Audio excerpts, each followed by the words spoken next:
when lead nitrate PbNO3 twice.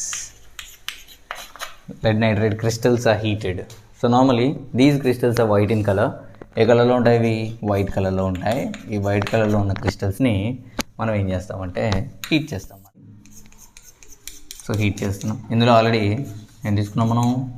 Lead nitrate ఉంది. ఇక్కడ ఏ కలర్లో ఉంటుంది? రెడ్ నైట్రేట్ క్రిస్టల్స్ వైట్ కలర్లో ఉంటాయి. మనం దీన్ని వేడి చేయడం మొదలుపెట్టిన తర్వాత రైట్ కొద్దిసేపటికి యూ టెన్ టు అబ్జర్వ్ ఆ brown colour fumes might comes out.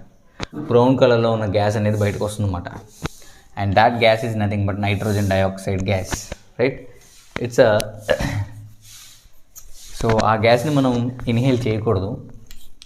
So అందుకే ఈ యాక్టివిటీని మనం హైలీ వెంటిలేటెడ్ ఏరియాలో చేసుకుంటే చాలా మంచిది. సో ఇక్కడ చేసినప్పుడు ఏమైపోతుందంటే మనకి లెడ్ ఆక్సైడ్ ఫామ్ అవుతుంది. సో లెడ్ ఆక్సైడ్ అనేది ఎల్లో కలర్లో ఉంటుందన్నమాట.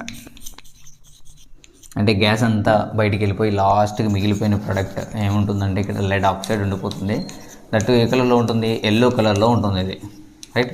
సో దీంతోపాటు బ్రౌన్ కలర్ ఫ్యూమ్స్ వచ్చాయి కదా, brown colour fumes indicates nitrogen dioxide gas. ఏ గ్యాస్ ఇది? Nitrogen dioxide gas. ఈ గ్యాస్ని మనం ఇన్హేల్ చేసామనుకోండి లంగ్స్లో ఇరిటేషన్ కింద వస్తుందన్నమాట. సో అందుకే డైరెక్ట్ ఇన్హేల్ చేయకూడదు. సో హైలీ వెంటిలేటెడ్ ఏరియాలో చేసి గ్యాస్ అనేది ఎస్కేప్ అయిపోతుంది కాబట్టి ఇబ్బంది లేదు. దీంతో పాటు కొద్దిగా ఆక్సిజన్ అనేది రిలీజ్ అవుతుంది, రైట్? సో ఈ activity it's an example for thermal decomposition reaction.